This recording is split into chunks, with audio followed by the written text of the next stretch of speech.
Well,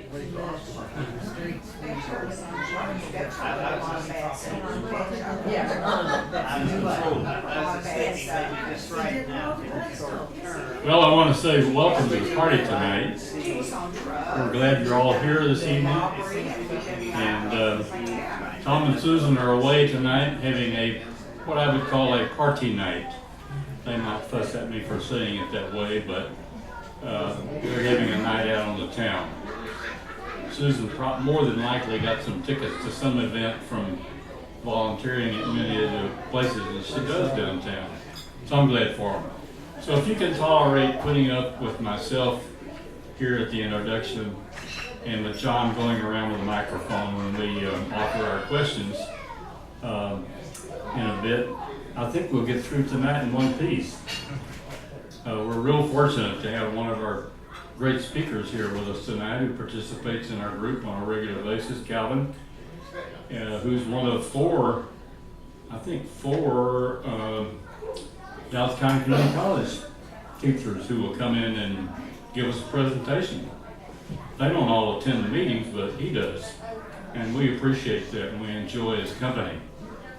And we're very blessed to have a very small group like this that has as many bright folks get up and speak here at this microphone to us and tell us things that frequently we haven't thought out or we may not even know. And that's great, because until we take our last breath of air, well, this microphone of yours is good. I can hear my voice so well. I'm not getting my joys out of it, thank you. I just know it's working good. But anyway, I don't even know what I was saying. But we're all glad you're here tonight. We'll go through our usual routine. I will not preach Tom's sermon to you about what our group is all about and where we started. You all know, and you don't need to hear that again. So without further ado, I turn it over to our speaker and come up and give us a good dose of medicine tonight and turn our brains from worthless sops into intelligent mind beings.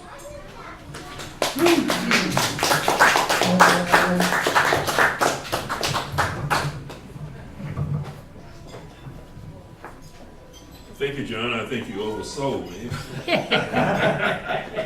I hope I live up to your expectation. This subject, I kind of started on it probably 2.5 years ago, and I talked about various foreign policy principles that we've had in the history of the United States.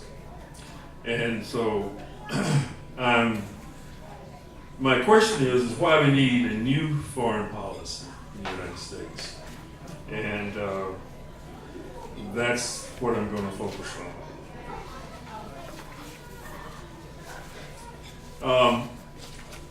We started off, once we became a nation, operating on a policy called isolation. We were separated from Europe by the Atlantic Ocean and by Asia by the Pacific Ocean. And with transportation being what it was at that time, that kind of gave us a buffer. And we stayed on isolation. We kind of got off in isolation in the Spanish-American War. And in World War I, it was a European war, and we were going against President Washington's farewell address to stay out of European entanglements, because they seemed, if you study history, they were fighting most of the time. And so we went into the Spanish-American War. We talk about Cuba and other those Caribbean countries. That's kind of how we got involved in that. And then World War I come along. And we were not involved early in that war. But we began to get somewhat involved, and because Germany was sinking with their submarine ships, we were trying to get supplies to our allies in Europe. And so that pulled us into that war. And we had one of the first presidents and the only president of the United States, Woodrow Wilson, to have a PhD in political science from Johns Hopkins. And he was a dreamer, a real dreamer. Yeah. And he felt that he started off with 32 points, and he lowered down to about 14, but when he got to Versailles, the Europeans had entered into some agreements that he had to accept. And but he came up with the idea of the League of Nations, and this was to end all wars, where nations were to get together and negotiate and work out their differences. But he made a terrible mistake in that when he went to Europe to work and to get the Treaty of Versailles, he didn't take any Republicans with him. He took only Democrats. And as a result, the Senate did not ratify the League of Nations. And the agreements that they had that they couldn't change, because they were advertising those 7 points, and so Germany got the white flags. We wanted 7 points. And then when they got down to negotiation, it was a different thing, because the European nations were fighting Germany. They wanted reparation. And by the reparation created a problem for Germany, and it caused inflation to go so high, and that's how Hitler in Germany and Mussolini and Italy was able to do what they did. And there was no buffer to protect them as a result of that. And then that naturally led to World War II. So we still were on isolation, but because of these unique circumstances, we got involved in World War II. And again, we was having problems getting supplies because Russia fought with us in World War II. And England and France had almost been pretty much knocked out of it. Italy was with Italy, Japan, and Germany was the 3 countries we were fighting against. But we were able to come up with a convoy system. It was just a whole line of ships, and they couldn't get them all. If the submarine got one, then we'd get the sub. So we were able to fully supply the war. We had all these lean programs that Russia was on and other countries to just, we more or less provided us the military equipment for the war. And we were generating it. And another side issue, that's when we lost the women, because all the men that wasn't for well, so we were fighting in the war. And the women had to work in the factories. Get out of the kitchen. And they got out of the kitchen, got in the factory, they didn't want to go back to the kitchen. And so it hasn't been done ever since. But anyway, that's what happened. So Roosevelt died and Truman became president. And Truman was one of the presidents, like Andrew Johnson, didn't have a college degree, but he was a brilliant thinker. He used a lot of profanity, but he had guts. And so he, at the end of the war, most of the things that happened had already been planned by meetings that took place before Roosevelt died. But Marshall was a general in the Army, and he appointed Marshall to be Secretary of State, and he came up with the Marshall Plan.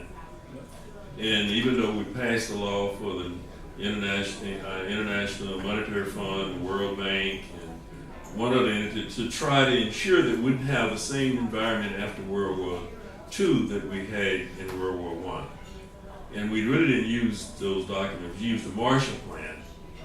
And we came out of that war, the United States was very, very powerful. Russia, and we began to get in problem with Russia because in the breakup in East Germany and East Berlin, Russia accepted surrender, and the United States accepted surrender in West Berlin and West Germany. Same in North and South Korea. We accepted in South Korea, Russia in North Korea, and in Vietnam. And the Cold War started. And one advantage that President Eisenhower had that we don't have with Putin is he knew Khrushchev personally. And Khrushchev after we dropped the atomic bomb in Hiroshima and Nagasaki, he knew the danger. And that showed up when we had the Cuban Missile Crisis. He kind of backed down because he didn't want that to happen in Russia. But Putin doesn't have that experience. And in my estimation, he's a dangerous man. But we've got to deal with him. So we came up with a policy called containment. It contained communism where it was, and it was called the Truman Doctrine, and it was developed by Marshall.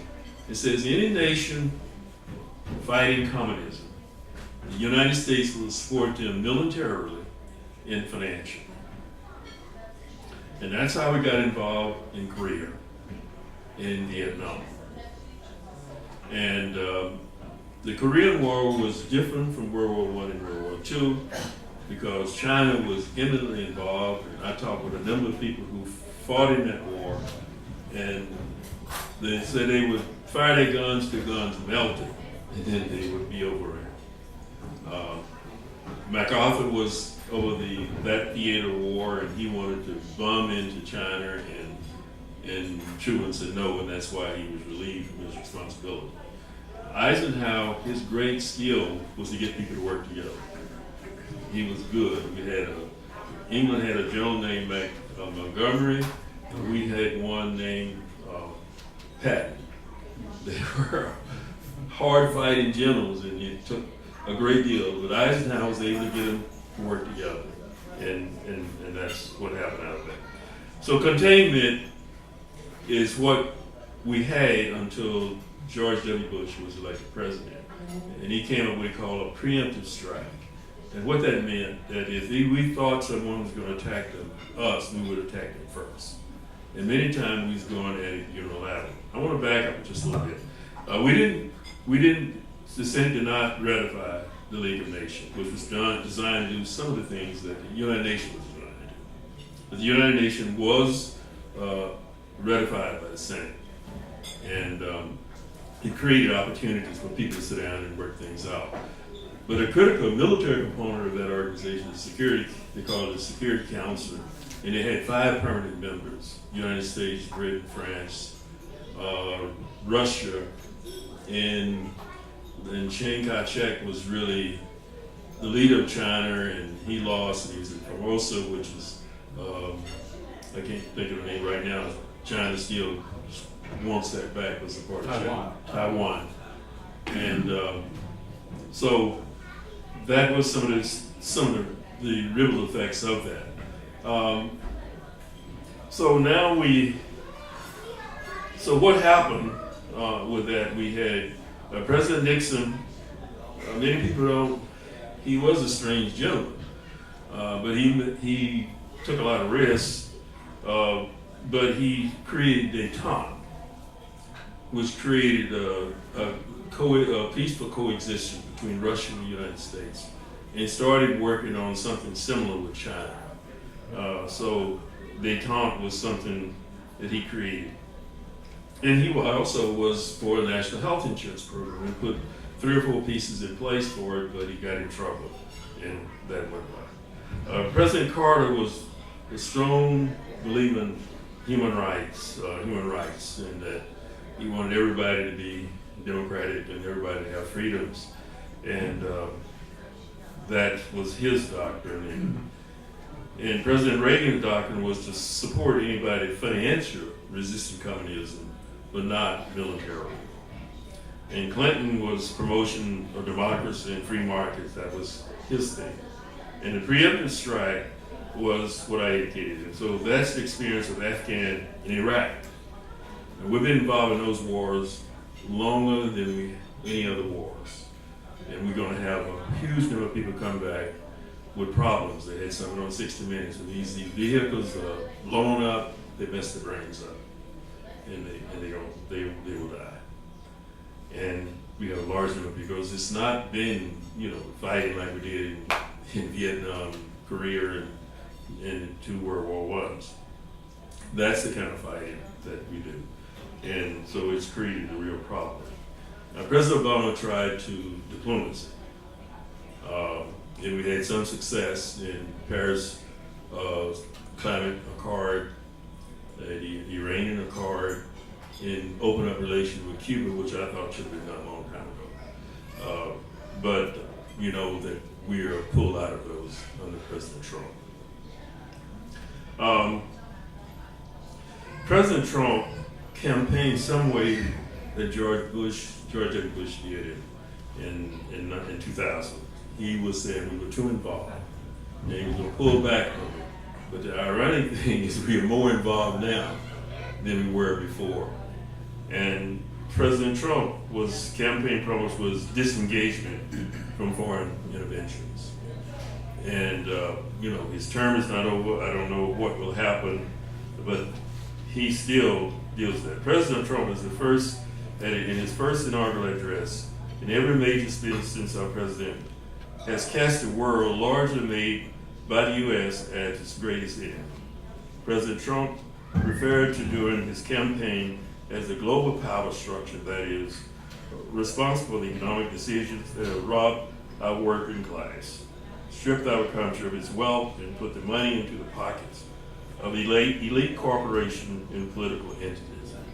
That's some of his iteration. We know his iteration dealing with North Korea, his iteration dealing with Iran, and things like that. And the nuclear weapon, nobody knows what that is. Some scientists say there's stuff in that nuclear weapon that mixes with stuff in the atmosphere, so we don't know. I would imagine we dropped a bomb on North Korea to destroy North Korea, South Korea, and great portions of some parts of China and Japan. And so that's, I don't think we know. It's just it's a defensive tool to say, if you do this, I got this weapon. But it's nothing you can use in an offensive manner, because we've been killed more of our people than theirs. So what are some of the current foreign policy issues? That's kind of a background. Challenges facing us now. Middle East. And I'm familiar with that. When I was a sophomore in college, we had to take ROTC 2 years. And I hated it. And I got out after 2 years. And before I could get home on my job, I had a letter from the draft board that said, you lost ROTC deferment, you don't get an academic one, we go draft. And that was the year President Eisenhower sent troops to Lebanon.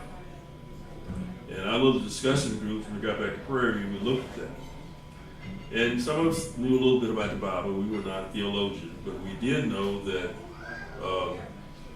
we knew Isaac and we know Ishmael. And Ishmael was the son of Hagar and Abraham, and Isaac was the son that God promised to Sarah and Abraham. And that's a dysfunctional family. And the reason President Carter was to get some negotiations started, he was an Old Testament Sunday school teacher. He recognized that. And if you gotta understand the culture of other people and history if you're gonna work with them. Otherwise, you're not gonna do good. And that's what we do poorly in the United States. So we felt that we need to stay out of the Middle East because they think differently from the way we think. And what we think is not what they think, and it's not going to work. Carter got it started. It's bogged down now. But the thing is, you have the Israelites that feel that the Palestinians shouldn't exist, and the Palestinians feel that they shouldn't exist. So we got to work something out so they recognize that they both need to exist. And maybe that was something. Because I think that's the core of the problem in the Middle East. I think we have exacerbated the problem because we choose friends and enemies in this kind of situation, and that's not good. North Korea, from my understanding, that was one of the worst experiences we ever had. We didn't get a surrender; it's an armistice. We may have an opportunity. My take on that is that we didn't let Japan and South Korea and North Korea work that out, and then we support them, but not take the leadership. And because they know the danger, and North Korea may have a missile that reached the state, it may not, but that's where I think it needs to start. And what they're asking for right now is to bring the war to an end. Now, what that entails, I don't know. Iraq and Afghanistan, we didn't win in North Korea, we didn't win in Vietnam. We're not going to win in Iraq and Afghanistan because we went in for the wrong reason. Those are two wars we should not have been involved in, but we are, and so we got to deal with it. Iraq had the third largest known energy resources in the world, and that's why we went there. We knew everything that Iraq had because they fought about a 4-year war, really on our behalf, against Iraq. And we sold them everything they had. We knew what they had. And they were not weapons of mass destruction. But we used that as a reason. We went into Afghanistan because bin Laden was there and they wouldn't turn him over to us. And we have a CIA to do some things. The Senators, they do excellent jobs in that. They could have got bin Laden in 6 months. And we wouldn't have created the enemies we have. No war. And so, Russia, the lady made a report. We did miss a golden opportunity to try to do something right when Russia collapsed because of their involvement in Afghanistan and the cost that was coming on to Russia. And Gorbachev understood that they couldn't afford that. And most of the Eastern European nation that was part of the Russian network fell apart.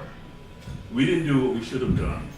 In fact, when they were in Afghanistan, we supported the people we're fighting right now, the Taliban.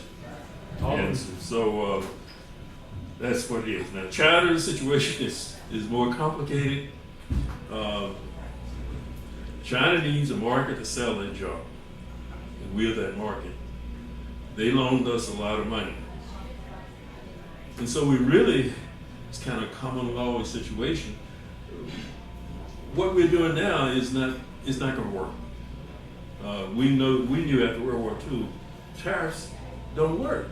If you put a tariff on someone else, they can put one on you. So it's a losing game. So why go through it? But I personally think. Immigration, we are a nation of immigrants. And we need to try to work differently in that. We have the environmental issues. These are some of the challenges we face. International health issues. We had Ebola that came out in Africa and affected us here in the United States. International justice and poverty. The next thing I want to look at is why American foreign policy is not working. I've already dealt with some of it. American foreign policy is not working for that at the end of World War II, the overseas empire of Britain and France began to crumble. The end of the Cold War heralded the lapse of the Soviet Empire in Eastern Europe and parts of Eurasia. The partial retreat of American power has international and domestic causes which have eroded the power of central authorities. President Trump seemed to be moving in a new direction of focusing on America first. He has renounced the global architects that the U.S. designed, championed, and dominated for generations. It's the very international system that did so much to cement Americans' greatness in the first place. Pulling us out of it won't be easy. U.S. President articulated foreign policy that summons the world to America's side. This is what we did with those tools that we put in place. Articulated foreign policy that summoned the world to America's side. It was a matter of championing goals, freedom and free markets, progress and human rights that America thought of as American values, that Russia felt obligated to at least normally embrace in treaties and proclamations, such as the Universal Declaration of Human Rights. The U.S. strategy has been to push for multilateral negotiation because we have robust allies. It is only confusing for the U.S. to reject the multilateral world that it made. Accordingly to Alderman, it may well be possible, since the U.S. cannot be an ally. In other words, if we isolate ourselves, we're in trouble. And you look at what's going on right now, Time Magazine had always America alone. We can't work the world, we can't occupy the world, we gotta work in the world. And that's what we need to be doing. The real turning point came at the United Nations in September when President Trump staked out for the U.S. the low ground tradition claimed by authoritarian regimes. If you are an American now, you have to answer the question, why is democracy good, a good idea? If it brings you to this, what good is democracy? And you see that being questioned in our own country because of injustice and confusion and misunderstanding.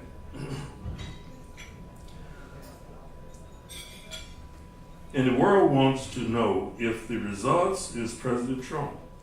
Well, President Trump attended the Davos meeting in Switzerland this year. And there were people talking about what he was going to do, try to mend things, but he didn't do either one of them. He just said that our rhetoric is not as bad as what we're trying to say. And I don't think, but they've realized that the way things are going, he's not much of a problem to what they want to do, but with the impacts of tariffs are not yet. So that may be another.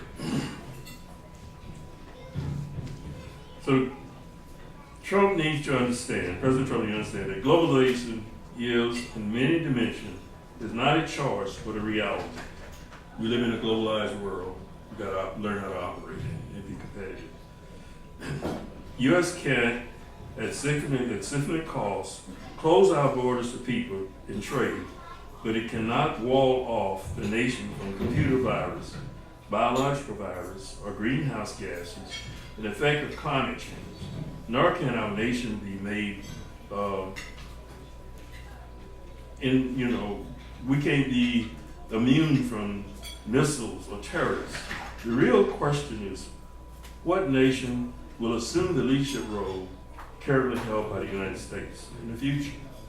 The U.S. is primarily responsible for creating the following international organizations and assume a major leadership role: the United Nations, North Atlantic Treaty Organization, NATO, European Union, International Monetary Fund, International Court of Justice, World Bank, World Economic Forum. That's the thing that President Trump attended recently. After World War II, America assumed it had hegemony over the Western world. However, the assumption has not been realized. The United States remained the single strongest, powerful nation on the globe.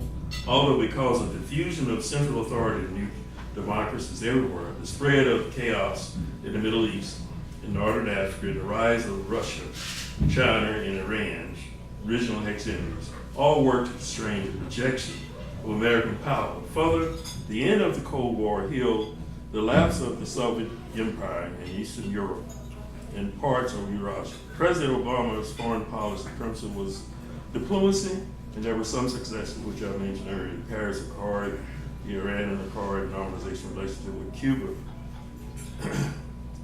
And President Trump has pulled us out of that. What should be America's solution? Therefore, we need to move to a non-imperial international foreign policy, one in which is governed by international law, human rights, and global solidarity to replace war on terror. We need to, what I've pointed out is, if Germany, France, United States, Russia, China could work together, ISIS couldn't get no weapons. What most of us may not know, the United States is the world's largest merchant in arms. And some of them are not, most of them are not transparent. And I wouldn't be surprised if ISIS wouldn't get some of its weapons that were made in the United States. And so that's what I'm concerned with.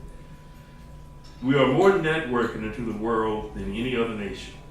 The real turning point came at the United Nations in September when President Trump's stakeout for the U.S. I've already covered that. I'm on the wrong page.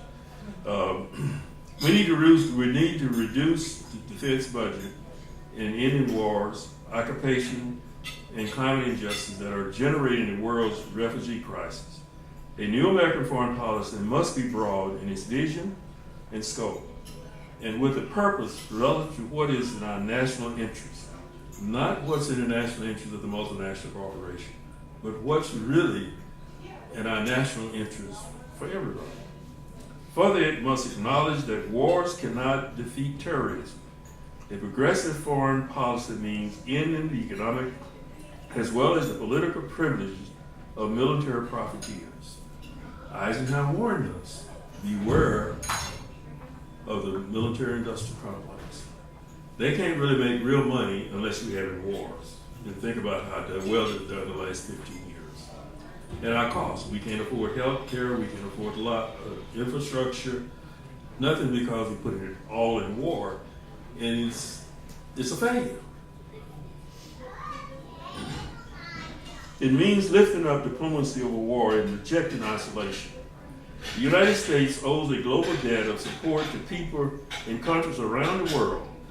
Thus, saving derived from reducing the defense budget should be redirected to urgent domestic priorities, jobs, education, environment protection, and health care.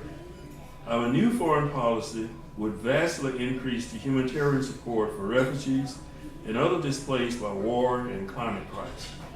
With the proceeding shift in resources, we can envision a foreign policy that privileges diplomacy over war. It should start with protecting President Obama's diplomatic success, a nuclear deal with Iran, normalization relations with Cuba, and the Paris Climate Accord. I was at a meeting the other day and said the most frequent diagnosed illness is asthma for children. And Dallas has the dirtiest air of any other city except perhaps Los Angeles.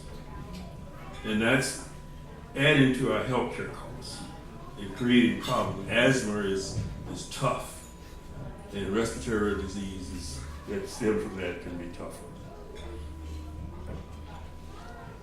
Diplomacy should be used to alleviate the crisis in Syria, broaden the Middle East instead of war, since there is no military solution.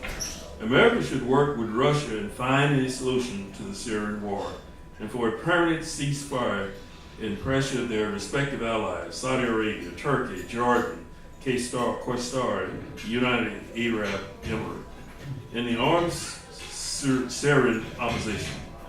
This will provide opportunities for political leaders to recast policy so that it matches public opinion. There's a large growing public opinion feel the same way, and some of it's in the United States, but it's in other nations too, because people are tired of war, which does more harm than good. And thus allowing the United Nations to assume a more active role in implementation of diplomacy. We need a foreign policy based on international law and human rights and equality for all. The 21st century reality is based on history must give way to policies deriving an acceptance of the world as it is. We can't change the world. We got to learn to deal with it. If we understand people's culture and history, we're in a better position to deal with, understand them, and they will be in a better position to understand us. We are a relatively new country. And, Iraq goes back to biblical days, and Iran too. They are about to accept our culture. And so we need to recognize that. Our security is best served when we provide a model for the values we champion. We should focus on strengthening our democracy and economy at home. Our greatest threat comes from dark money in our election. The cynical effort to suppress voting and gerrymandering of electoral districts. We should be encouraging people to vote. Plus, they need to be trained in high school how to analyze and make decisions. Most of what they get through the media is no good because it's very, very biased. And if you vote one way or the other, liberal or conservative, it's a bad vote. A new imperialist foreign policy would be based on a respect for the UN Charter and international law, including the Geneva Convention, the primacy of the UN Security Council in matters of war and peace, the use of war as a last resort, only as a matter of a national defense and only after diplomatic options have been exhausted, the end of the nuclear arms race, including the modernization of nuclear forces, and a scaling back on both U.S. military alliances and our military bases overseas. Congress must execute its constitutional authority of declaring war. The last war Congress declared, I think, was in Korea. It wasn't in Vietnam, and it wasn't. The Gulf of Tonkin resolution was not a declaration of war, and we had something similar in Iraq and Afghanistan, but not a direct declaration. The UN Security Council, as locus of global diplomacy and peacemaking, and more importantly, is shutting down the CIA secret army. The CIA is an intelligence gathering agent with all of its military, but it has an army too. Its operation should be returned to the Defense Department. We must strive to understand the consequences of the United States' unilateral involvement in Vietnam, Iraq, and Afghanistan as the basis for forming a new foreign policy for the 21st century. There are three options. America is indispensable, which manifests that no other nation can provide the leadership that the world desperately needs. The preemptive strike in Iraq and Afghanistan is somewhat involved in that field. The promotion of American democracy, rather than respecting the culture and history of all nations, which we need to trade with and practice what we preach. We don't do what we tell other nations they should do. We don't treat everybody fairly in this country. We're telling them to do it. And they know that, and that's why Putin told President Bush, clean your own house up and then come talk to me. And that hasn't been done. The fact that the U.S. is a debtor rather than a lending nation also takes away some of the leverage we had historically. The second is independent America, and that's very simple. A nation that declares its independence from the responsibility to fix the world's going back to isolation. That didn't work then, and it surely won't work now. The one that I think would be the best is called Moneyball America, U.S. foreign policy to maximize return on taxpayers' investment. Set intelligent priorities based on American strengths and limitations. Believe that the president should safeguard Americans' interests, not export American values. And the only nation that we should reveal is perhaps our own. Washington must lead coalitions of willing, able-like-minded nations to block the proliferation of the world's most dangerous weapons, nuclear weapons, and deny terrorists the tools they need to promote terrorism. American foreign policy must promote and protect global growth and ensure that our allies have a stake in stability through commerce and investment. What we should have learned from Vietnam, Iraq, and Afghanistan, which is we cannot win civil wars when we cannot discern our friends from our enemies. And I've talked with people who fought in Vietnam, and you can't, a North Korean, a North Vietnamese, and a South Vietnamese, they look the same. We got the same problems in Afghanistan and Iraq. They'll be your friends in the daytime and shoot us at night. So that's some of the things we can't win and cannot discern in this. That's why. The following iteration must be considered and integrated into America's new diplomacy foreign policy concept. Don't escalate a fight with Russia or Ukraine. Ukraine don't care any more about us than Russia does. And that we shouldn't get bogged down. Need a plan for Israel and Palestine peace movement. We got to get them to recognize that both can exist and work with them in doing that. America should recognize that we do not have hegemony over the world. Thus, we need to work with and through international organizations such as the United Nations, NATO, Southeast and Northeast Asian Treaty Organization. America, in conjunction with other nations, should work to reorganize the United Nations relative to the UN Security Council. What that means, any one of the 5 permanent entities can veto, and that's what Russia and China did when we had a system to deal with the Syrian situation. They vetoed it because Russia was selling them weapons. It was an economic thing. And Russia's goal is to get Russia back the way it was before it collapsed in the late 80s. And to try to bring those nations into NATO, I don't think it's a good idea. Let them make a decision where they want to be. And because we got our hands full trying to do what we're doing, and we're going to have to back up on some of that. Expand NATO into former Russia territory is not in our national interest, unless we want to return to the Cold War and exacerbate uniting Russia, China, and North Korea. We don't want that to happen. If we do, we got real problems. Perhaps it would be better for the United States to use our resources to fight poverty in developed nations as opposed to war. Poverty is one of the leading causes of war. People get poor, they get disgruntled, and they go to die anyway, so they perhaps die the road. That's my take on it. I think the Moneyball approach is better. We don't need to isolate ourselves. We don't need to feel that we are indispensable. What we need to do is work with people, be a catalyst in the background, because we've created too many enemies. And anytime we step out front, we just exacerbate the problem. We created the problem, so we got to find a way to work through it. Any questions? Yes. You need the microphone.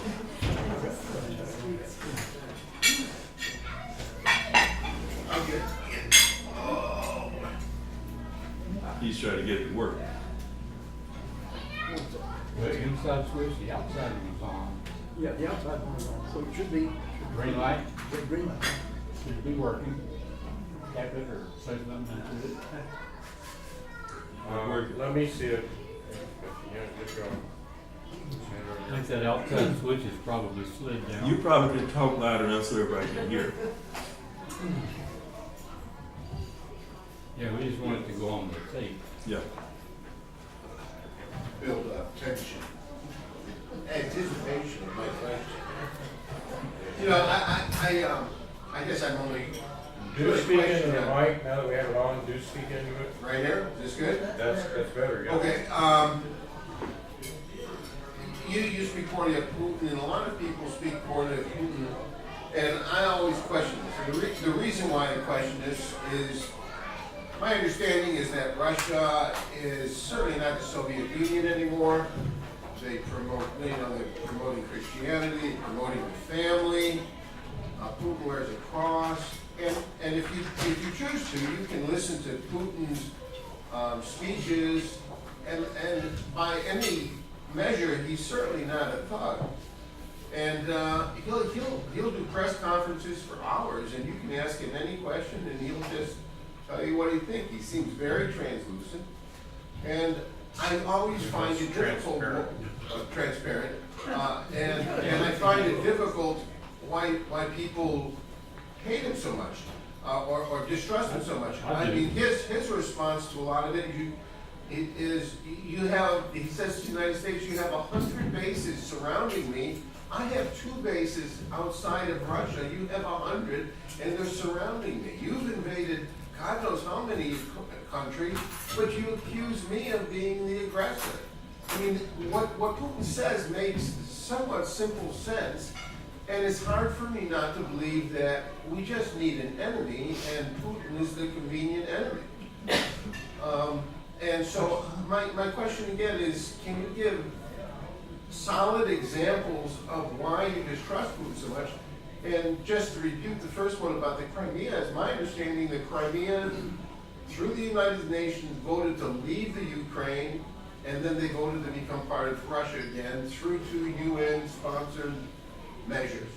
So I'm always a little bit confused why we hate, why everyone in this country is told to hate Putin, and I just don't know why. Head of KBG. Well, let me ask the question, John, if I can. I understand what you're saying. Okay. The real reason is Putin's desire is to have Russia the way it was before it collapsed in the late 80s. And so that's why he doesn't want the United Nations, for any of those countries to become a member of NATO. Right. The other thing, his historical and cultural development was over the what do they call it in Russia? But it's similar to CIA but worse. KGB. That's what he ran before. To him, that's still his goal. Now, what the lady said up here last week, for a few weeks ago, Russia was in terrible shape when he became president, and with all the resources, he's made it better for the people. But there's still a lot of discontent in Russia. The oil we found. And I don't see why we should be trying to exacerbate the problem with him. I indicated we need to find, there are some common grounds that benefit both Russia and the United States. We need to look for those and work for them. And I mean, just criticizing them and demonizing them, I don't agree with that. The other thing Putin points out, he says, you guaranteed us that none of our previous satellites would become NATO, and you went back on your word, and you promised us that, and you pulled out of the mutual defense treaty, or whatever. Iran agreement in the Paris Accord. He says, so you went back on your word. So if you want to listen, if you want to make a judgment about Putin, you can go on YouTube and you can listen to his lectures and you can decide who he is for yourself. Okay, thank you. Good liar. Well, Calvin, I think we're going to find we have different views on many things, and I understand where you're coming from as kind of adopting the standard story narrative that is out there. I look at the Iran nuclear deal, and from day one, looking at what was being done there, it was pretty obvious to me is that was a setup. That was something to create conditions that Iran would violate so that in fact we could go to war with Iran. Now, not everybody has such a twisted mentality as I do, but I would put it to you that the Iran nuclear deal is something that they really probably never would have been able to quite abide by, and it set up things that they failed at doing. So what's your comment on that? Well, the reality that I understand about that deal is that Iran hasn't violated it. It hasn't violated it yet. And they do have people to observe and look at that. But I mean, I'm a compromiser. I know you don't get everything. There has to be some reciprocal benefits in something. And another issue that came up that was untrue about that is we gave them so much money, but that was their money that we were holding. And once they signed it, we gave it back to them. So I just think you have to start where you can, because they aren't going to be like we say we are. And so that's why it's a step in the right direction. And it doesn't have to be an end within itself. As we move along, if they violate it, then there are certain things we can do. But the people and the American people who are involved heavily in an inspection, and they said they haven't violated. Then on the issue of Syria, I would maintain that we really should not have ever been in Syria, and that this is, again, part of warring factions, if you will, in the direction of this country. We have factions within this country that are still operating on Zbigniew Brzezinski's call for American global hegemony. And Syria was a pawn in their game there. So here we are. I mean, during Obama's tenure, we actually had a military mutiny where the military said we will not be Al-Qaeda's air force. We're not going to be dropping supplies to Al-Qaeda. And then everything got rebranded. All of a sudden we got this new entity, ISIS, and some of the intelligence agencies are handling the supplying at that point. And I know that's not the standard story, but the standard narrative makes no sense. It makes no sense at all. Now we have 200 British and Americans sitting there in Idlib, surrounded by the Russians and the Syrians, and Trump's threatening everybody if they go ahead and they close out and finish off the last ISIS stronghold. Well, what do we have 200 advisors in there with ISIS for? I can't really answer the question because if that's a true statement, I would be just where you are. Why are they there? I mean, I kind of agree with you on the front end. Why are we there? We have to decide what our goals are. And, in Libya, this seemed to be proven not to be true, we backed the wrong people in Libya. And, we did the same thing in Afghanistan when they were fighting Russia. We need to know who we're dealing with. And we need to know what is a threat to our national interests. And it needs to be a global force dealing with it, not just us. Or just us in Russia who are, we need to work out some way that's something that we can have common ground on and to do. And I don't know what we're going to do in Syria right now. It looks like the president of Syria pretty much has it back. There's still some limited fighting going on, but it seems like he has more control, and Russia helped him get that control. I would like to know, what is your evidence that Putin has the aspirations of putting together an equivalent like of another Soviet Union out of Russia? I don't see any evidence for that. Well, my evidence is what he did before he became president. He was over tell me again, KGB, and that's what he's issued an ultimatum: don't bring those countries into NATO. He wants it back, not West Germany and West. No, wait, but there was an agreement that NATO, us, made with Russia. There would be no further expansion eastward. We're violating that. I agree, we are, and that's probably part of the problem. And when it came to Ukraine, Yanukovych had been duly elected by the people of Ukraine as the president. And with the 2008 financial crisis, he was negotiating with the EU for some financial support, and Russia offered them something better, so he turned in that direction. And guess who the hell sent Blackwater into Ukraine to start a civil war? United States. And when that airliner was shot down and all of our press was blaming Russia for giving a missile to the rebels and so forth that brought that plane down, all Putin had to do was show them the sections of the cockpit of that airliner riddled with holes from 20-millimeter cannon fire that came from a Ukrainian jet fighter. And that's when the West didn't say another word about that airliner. We are liars. The people of the United States and the government of the United States are two absolutely different entities, and we need to realize that and clear out the swamp. Because we have more corruption in our government than I could imagine could be in any other government, because ours is so damn big.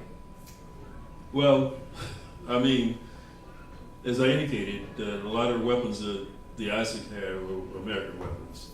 Yes. And we sell to anybody. Sometimes it's undercover, but we do. And I understand what you said. We made that commitment to Russia, and then we violated it.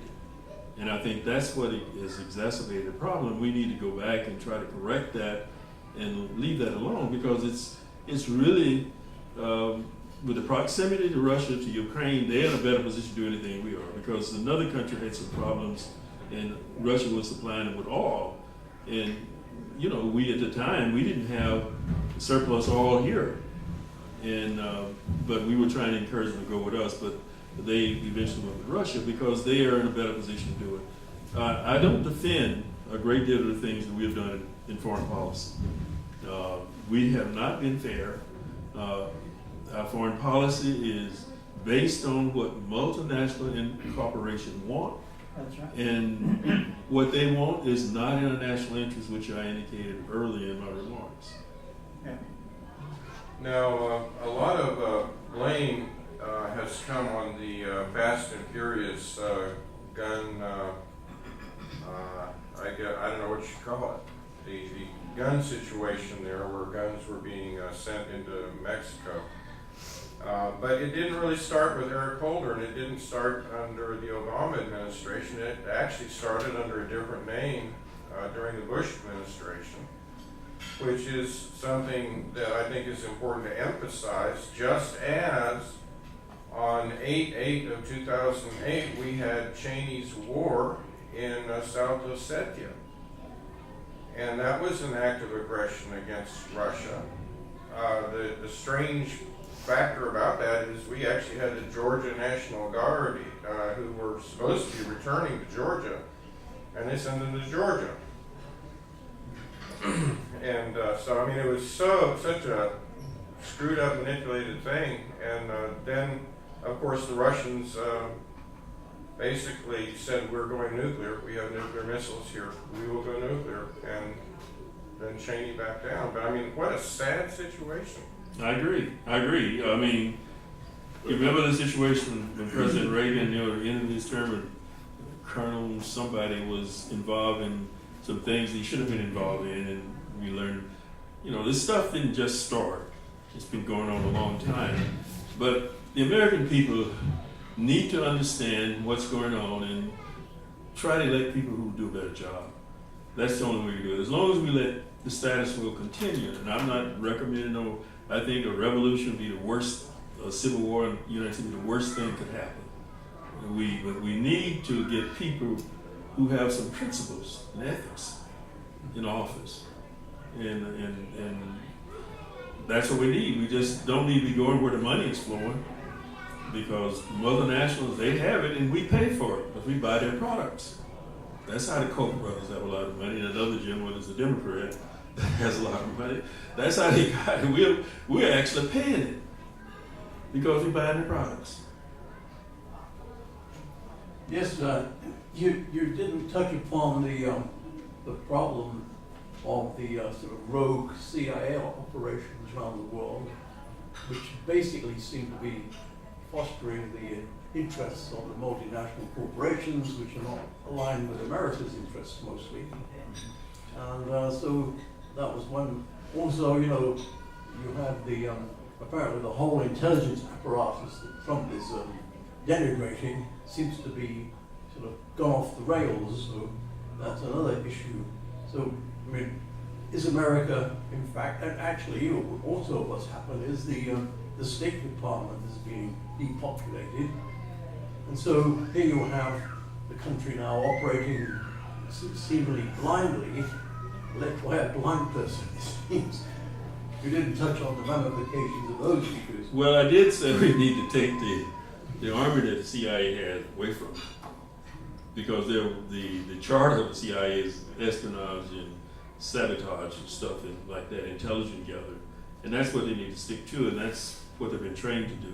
But if they fight in a war, that's, they have these little armies that they send, they do things, and that's not their mission. That's the Defense Department. So that should be turned over back to the Defense Department. And maybe that if they don't have that, then maybe they'll stick to what they do. I'll tell you another thing that I fear is the CIA and the FBI, we need them.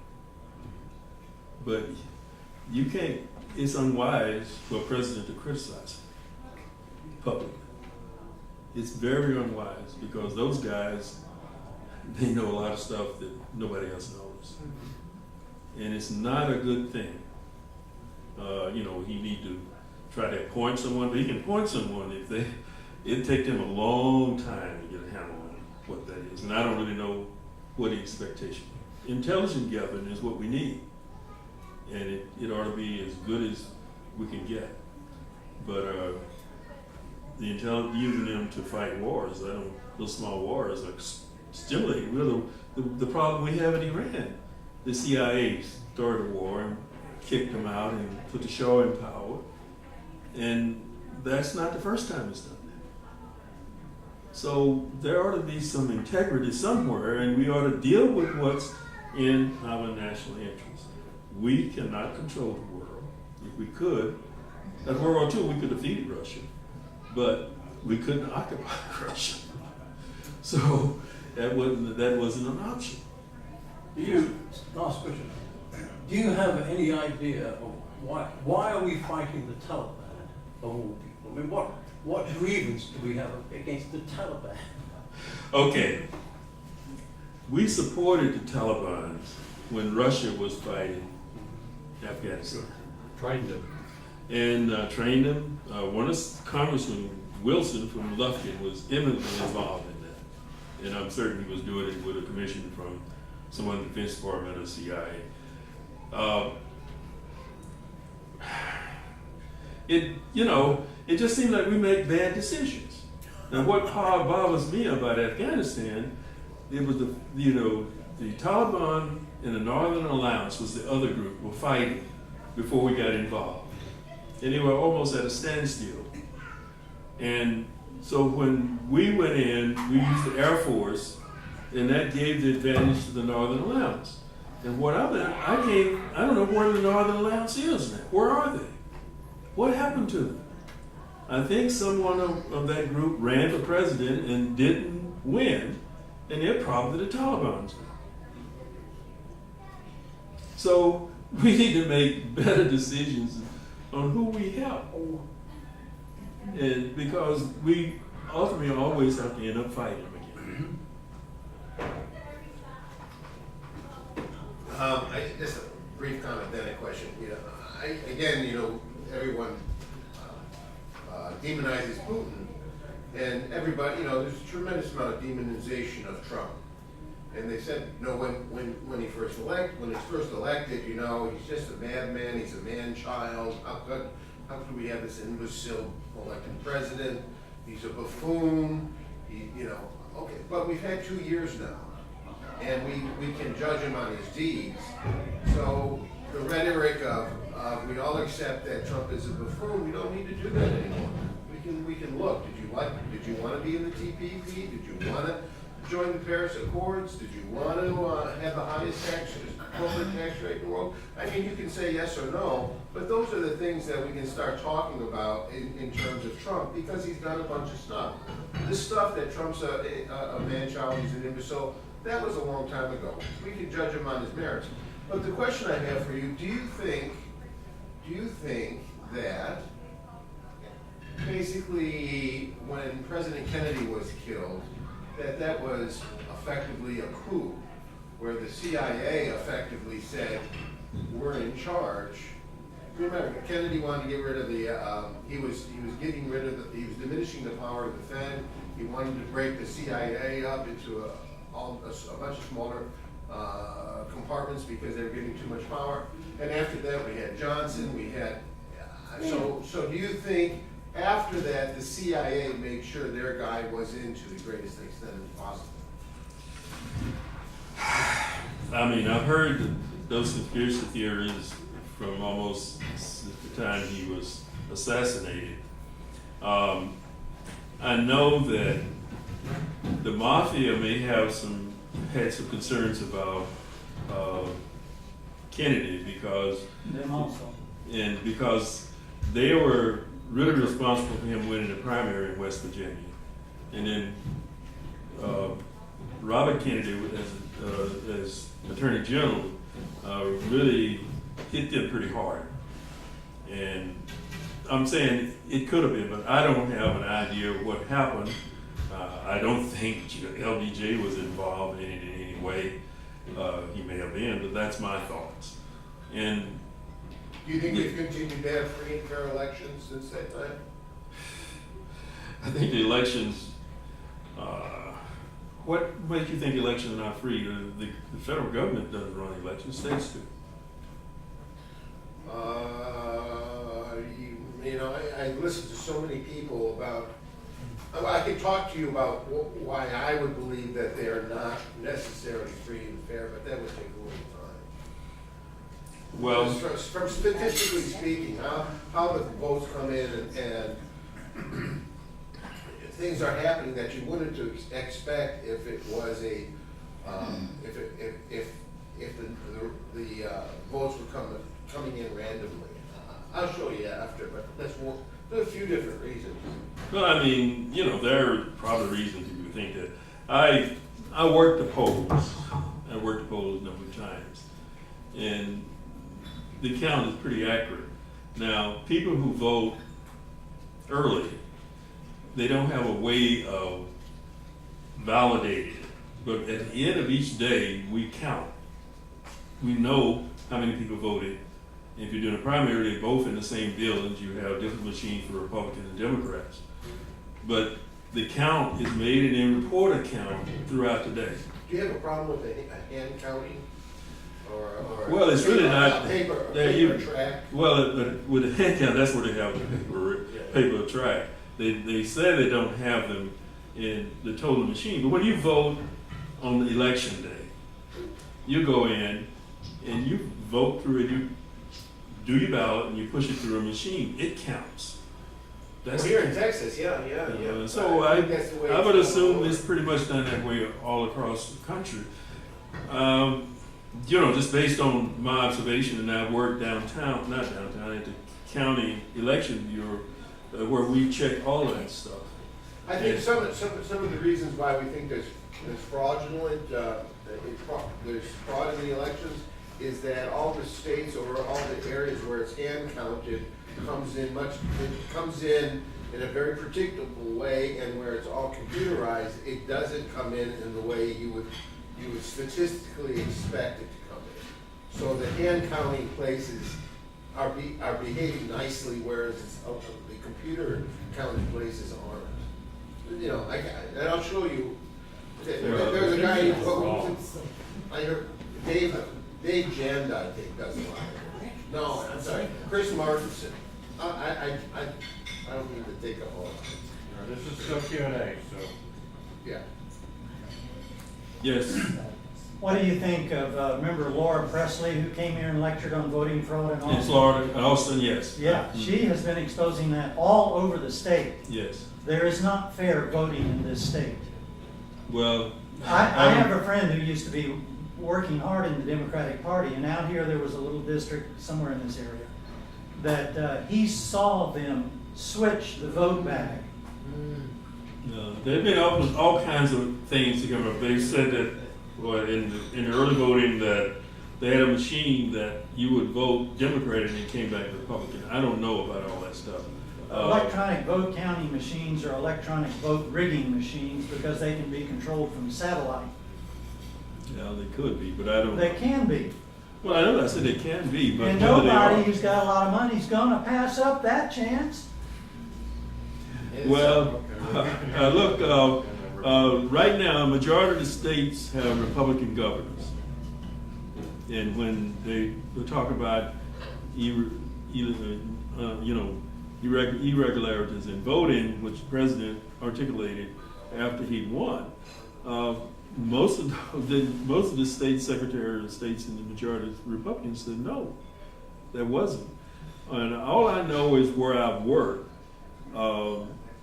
And I think it's a greater chance of error with a manual account than with a machine account because, I go to the bank and they'll count the money manually and run through a machine to check it.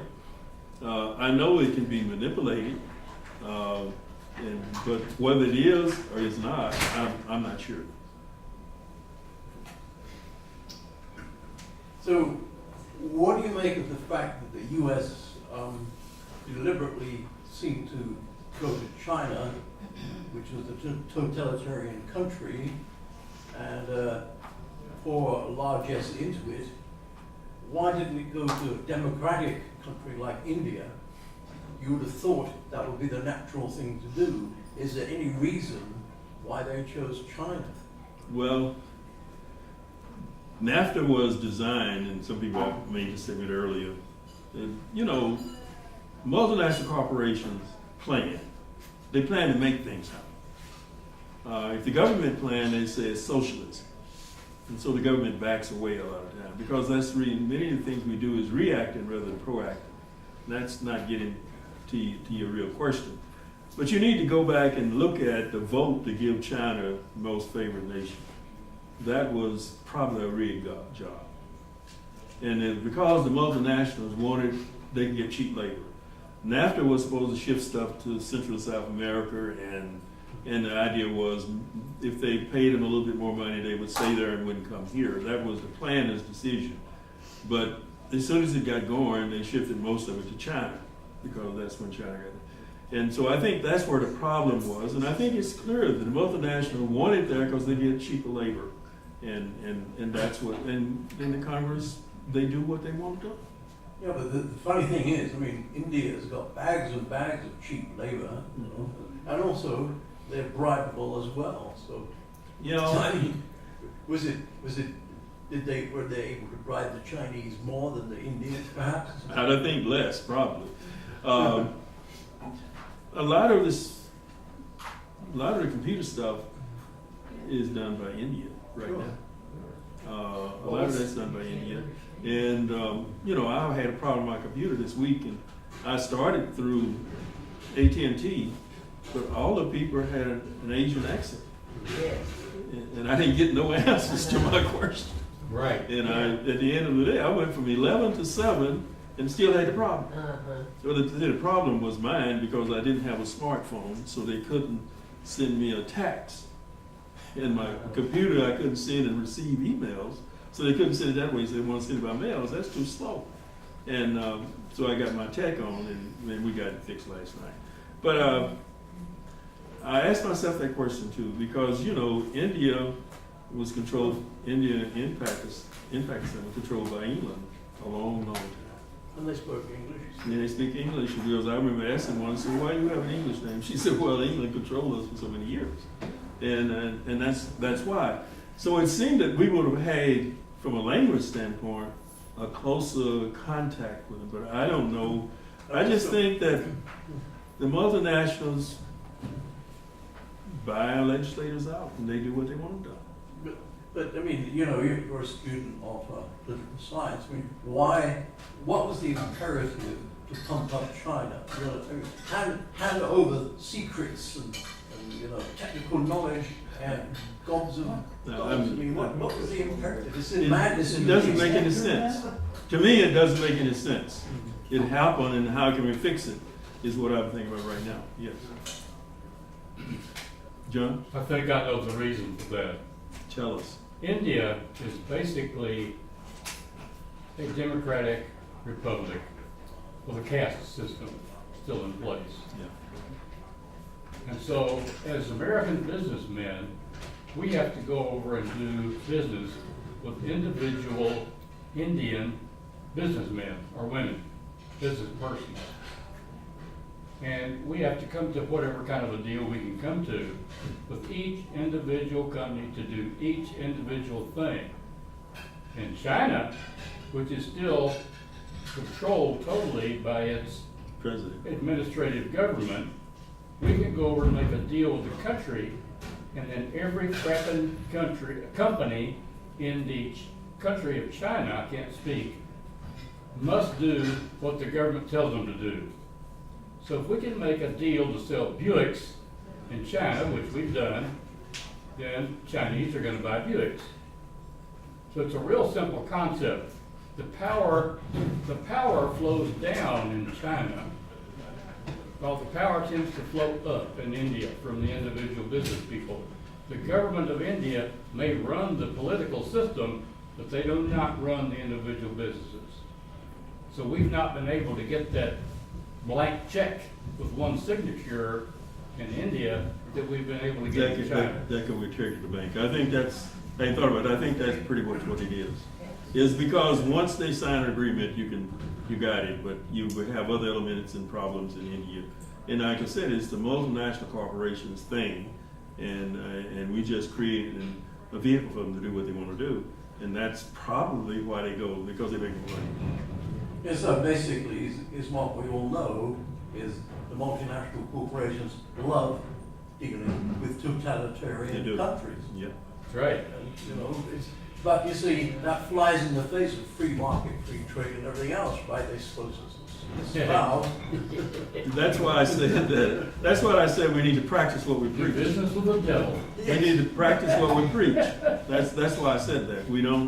We say one thing and do something else. The other day, I had a conversation with a lady who used to be married to a man from India. They lived over there for some years. And she said she would never, ever go back to India, that to her, it was the most corrupt society she had ever been in. Now, for whatever that's worth.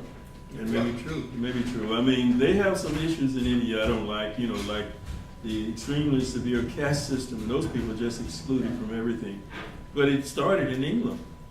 They had a caste system, and that added to it. But these huge countries like India and China that have more than 1 billion people, they can't operate the way we do with that many people. If they give them too many, you know, they'll shut down things. So that's what some of the things they have. In India, maybe a democratic republic, it's not like us, like we say we are. They'd have chaos. Yeah. Well, I'd like to add on to this China thing. I mean, free market was supposed to happen. They get our dollars. We buy their stuff. They get our dollars. They take these dollars and they say, hey, we want these dollars, so we're gonna, because we want to buy your stuff. We buy their stuff. They buy our stuff. But it didn't happen like that, and we ended up with these enormous trade imbalances. What as we say, well, you know, the free market certainly didn't work. I mean, that shouldn't happen. And there's forces that can explain it, I think. But what I think is, in terms of more of a conspiratorial type of thing, we watch this happen day after day, week after week, month after month, year after year, decade after decade, and people were saying, if we send all these jobs over there, what are we gonna, where are our jobs gonna be? Well, no one did anything. We just stared. And again, you know, it's easy to understand why some people like Trump, because at least he's acting. He's saying, you know, we've lost the trade war. We're just starting, you know, and these tariffs are a means to try and bring things back into balance. Obviously, John, you can talk for You 15 did seconds. the You're the biggest sinner, John. So Oh, we're not gonna have time for a comment. okay. Well, yeah, we have rebuttals. We have rebuttals, and after the question is over, you can rebut anything. But anyway, something didn't work right with the free market system, and the idea of putting Well, I think the problem is what I indicated. We felt that we were so invincible economically, and when we wrote this most favored nation agreement with China, it really gave them more advantages than other nations that we were dealing with, and they took advantage for it. Now you know, I used to read Greenspan's book. I used to like Greenspan, but he was talking about Russia and China, and then I found out we were borrowing money from China. If they're so bad, how can they loan us money? I know this is what you said. Is the leader of China, what he says, that's what's going to be. And corporations like stability. Yeah, And so that's why, and that's why I said, you know, corporations have to, if they house in the United States, are to be good citizens like we expect everybody to be. I know that I don't consider them to be a person, but they can sue and be sued. And they are to be. But that's, I think, the major problem. But I don't think most people who run for president or Congress or the Senate, I think most of them may go up there with the right intention, but when they get there, they change. You get bastardized. Yeah, well, you know, if many people in Congress, Speaker of the House, if they had to be on the outside, they wouldn't be making $175,000 a year. as Jack Kemp said, don't go to any parties. Yeah. Okay, are there any other questions? Go about it. Did we have some? You had enough. This has been a little different than it should have been. I apologize. Okay. We sort of led a discussion, I think. Our good cameraman, we talked about India. Yeah. Surprisingly, he didn't say a blasted word I know. Okay. about living in India all those years. Well, but see, that's Come because on I up, was, Mike. that's because I was, You better get the rebuttals going. Who's that? You was young. I was actually on my way to the loo, is why I was not commenting on India. But India has potential, but I'm very upset and disgusted over what I'm seeing in India right now. So China's doing a better job manufacturing. I hope India gets back on top of it, but the corruption there is so profound and so deep.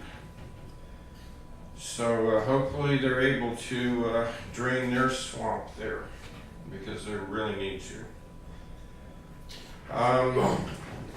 There were actually weapons of mass destruction in Iraq, and the joke running around, there were some cartoons about it, is Bush is holding some receipts and he's saying, Saddam has weapons of mass destruction. Here, I've got the receipts. In other words, we shipped them to him.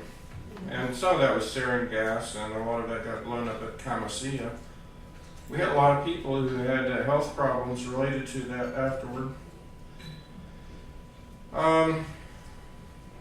China, we're actually at war with China right now. Yep. It's a strange kind of a war, but they announced it, what was it, Jim? 4 months ago, something like that? It's been a while. Economic war. If y'all caught it, the space station had a hit from a drill, some kind of drill bit out there in space. Even left. Before it got in space. Do what? Before it got in space. That's not what I heard. Say this again. This is news to me. They're saying that there are Chinese satellites out there that are taking out our satellites. That we're actually in a Star War, a for real Star War of sorts. And I do know that there's a lot of news coming through. Again, this strange phenomenon of Q. If anybody follows Q, does anybody here at all follow Q? I don't trust Q. I don't trust Q at all. But then Q gets so many things right. What is Q? That's the big question. Nobody knows. Now, some guy weighed in. I didn't trust all his information, but he stated that Q was 4 men in military intelligence and an AI. And I would say that's very probable, because I don't see how any human could aggregate the information, the contemporary minute-by-minute information that Q has done on occasion. I don't think that it's beyond anybody's organizational skills as a just normal human. And so you get this kind of sense from Q, almost of prescience, that Q knows what's going to happen before it happens. And it certainly seems that way. But what is Q trying to pursue? That's another thing. Is we have some very deep corruption in our government. It's long-standing corruption. Back in 1994, I believe, I interviewed Rodney Stitch, a former FAA inspector, investigator, who worked on the United program during the 70s, during a time when they were having a vast amount of crashes. And he examined the deficiencies in their program, and he was actually presenting to Congress when one of the pilots he reported for making 2 rapid descents creamed in Salt Lake City. So, I mean, it was very real. And United was skipping all kinds of training, and they were not having their people practice safety procedures, and that was Rockefeller controlled at that time, and the Rockefellers would just rather pay the insurance and let everybody, let the passengers get burned up or crunched or whatever. So Stitch wrote about that. His first book, Unfriendly Skies, it really did piss off some people, and there are actually other Unfriendly Skies books that came out afterward to kind of push that out of the center light. And then he came up with a book, Defrauding America, which was all about BCCI and the vast criminal network to do with the movement of drugs and money being controlled by the Central Intelligence Agency and some of these other agencies, sometimes military intelligence. And I also ran across, I think, Bo Wright's speaking about, he went to go recover POWs. He ended up talking to the main heroin dealer producer in all of Southeast Asia, a General Kun Saw. And Kun Saw shared with him, he said, my main customers are right there in the White House. So, folks, we've had profound problems for quite a while. I don't know what Trump can do. I've heard that there have been a dozen attempts on his life. I only know about 3 of them. It doesn't mean there haven't been others. But God help us if he is taken out, because I don't know what is going to take over at that point. But I imagine that a whole bunch of investigations will be shut down. So what does this mean? We've had tons of gold bullion taken from this country and relocated over in other countries by top officials. Trump is getting some of that money back. He's actually repatriated somewhere around $4 trillion. If you examine some of his executive orders, he's going after a lot of this criminal activity of our past leaders, and it's bipartisan, believe me. So we're at a very precarious time. We have China attacking our satellites. We have been actually doing nuclear standoffs with Putin, which makes no sense to me whatsoever. Why you would push a nuclear power to the wall when their only option, the Russians don't have a real good record of capitulating. They really don't. You go back to World War II, they lost 20 million people in World War II. Stalingrad, they actually won World War II. Yeah, but destroying the Nazis. They destroyed the Nazis. For all our efforts, I don't think we can really claim that we did. I believe the Russians. And they had a saying.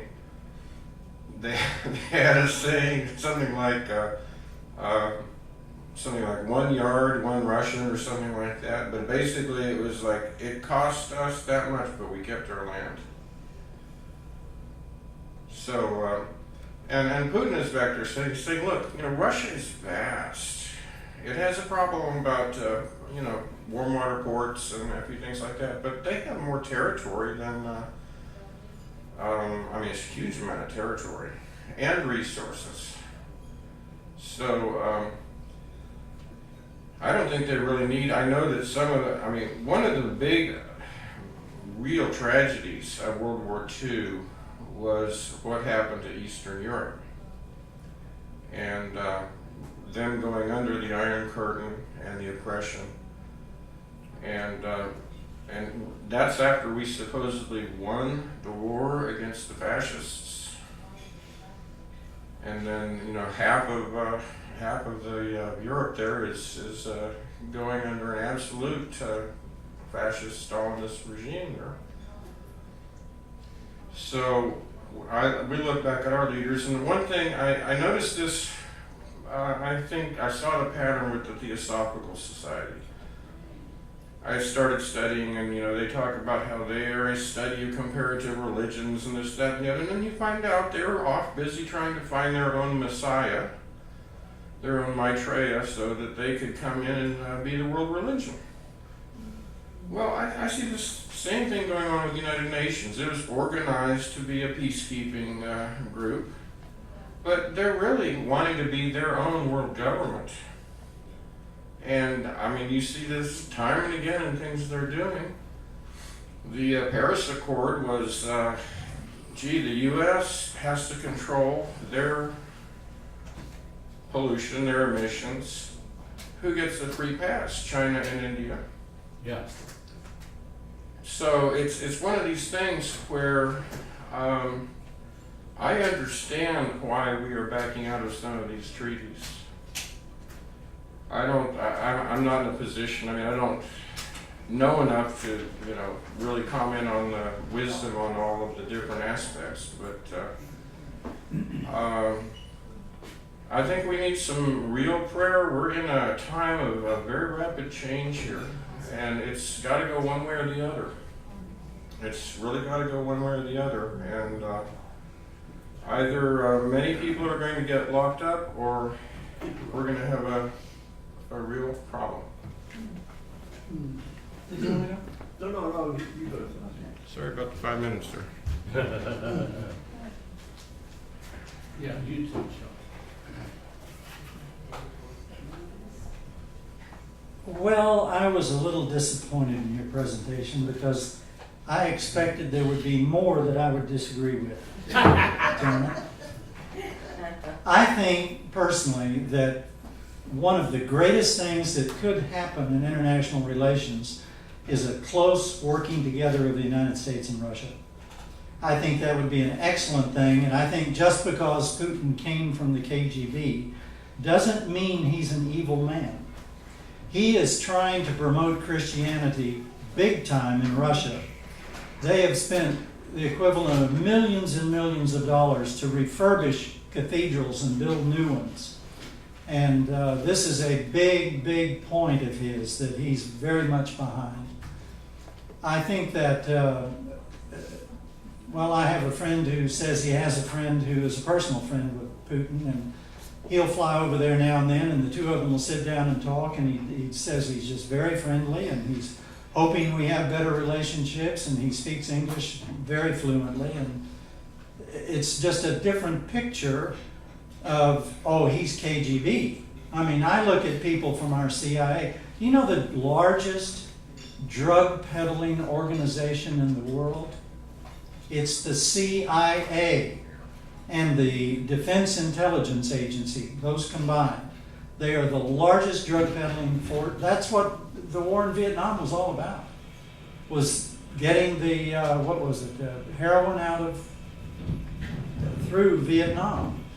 I had a friend who was in the Navy, he was a Navy SEAL, and it'd take me too long to describe the whole story, but he fell right in the middle of that, got captured, and got released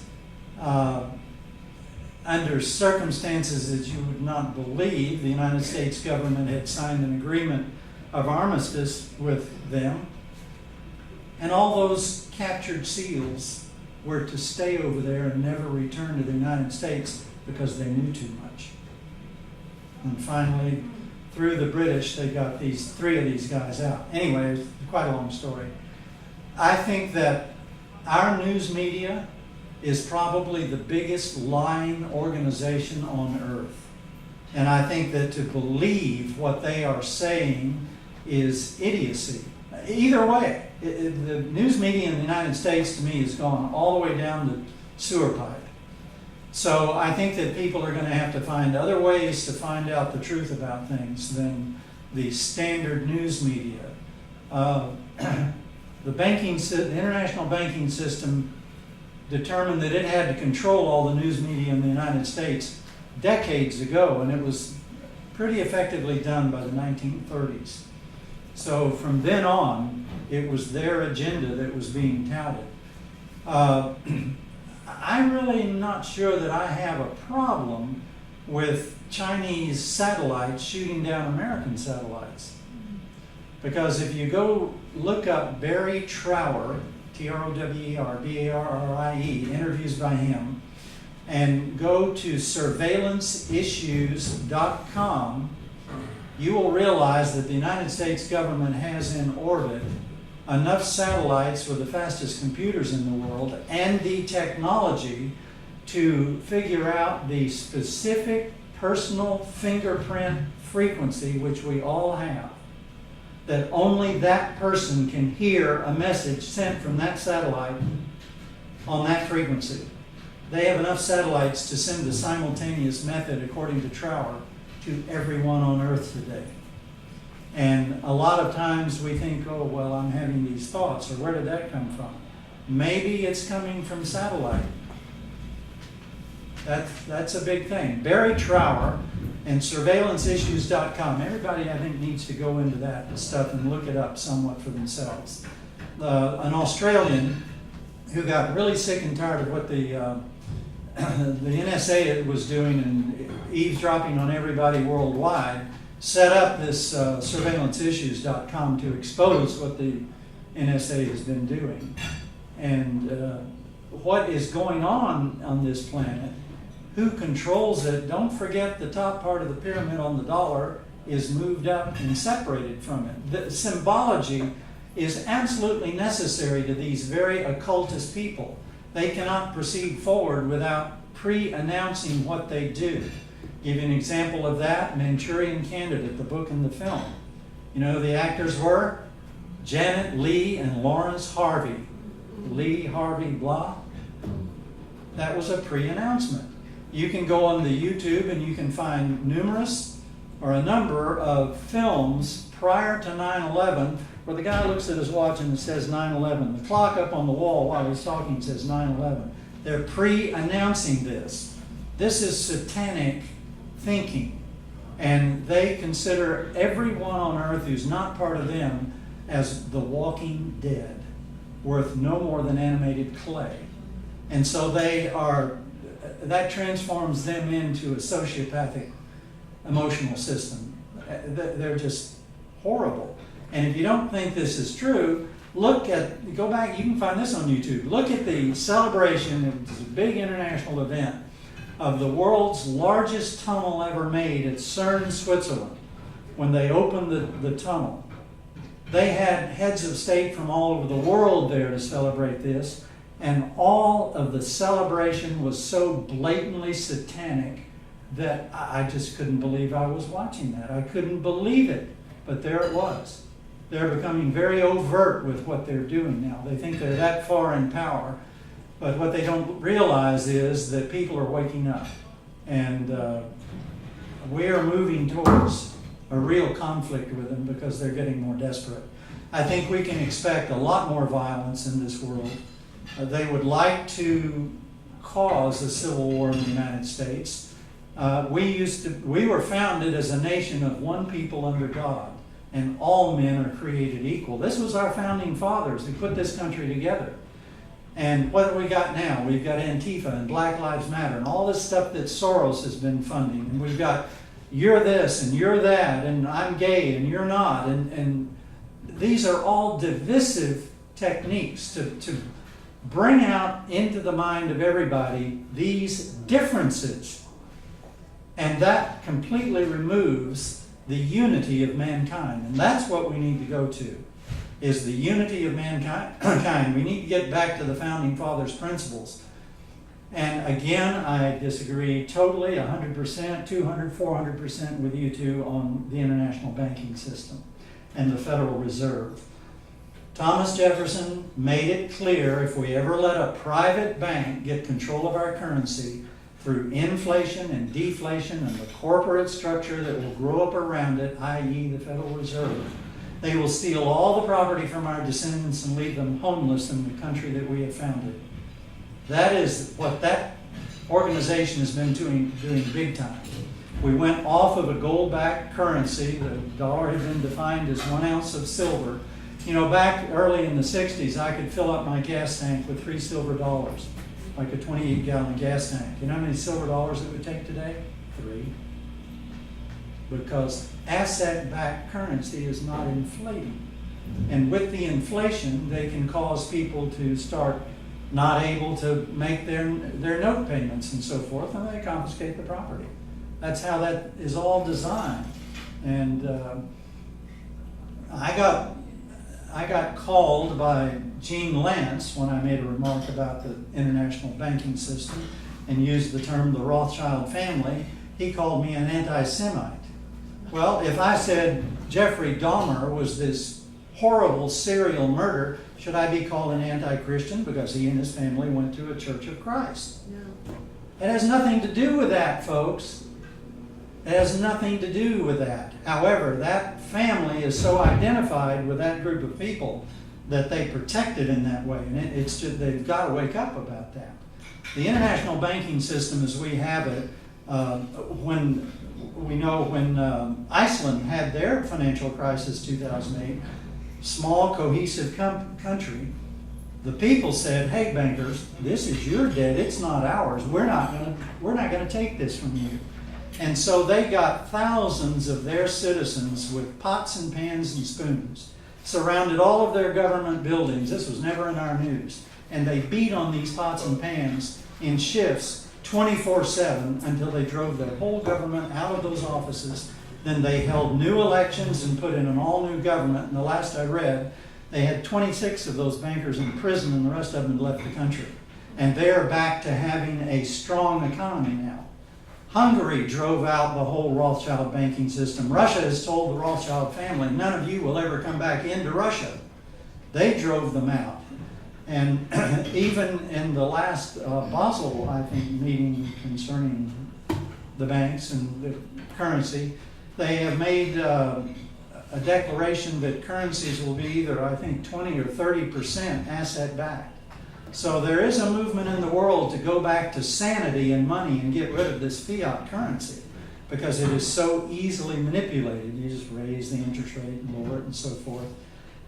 After World War I, all the Midwest farmers in the United States were wealthy because they provided food for all of Europe and the country, and this country as well. And there were a bunch of independent little non-Federal Reserve banks out there. And the Federal Reserve went in and started getting these banks all under its control. And then they started loaning these farmers huge amounts of money for their great big farm implements that they bought. And then suddenly the interest rates changed and they started losing everything. Bank manipulation.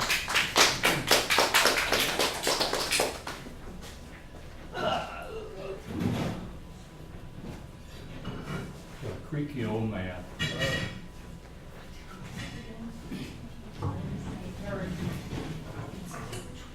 Well, I'll try to make a non-12-minute comment about just a couple of things.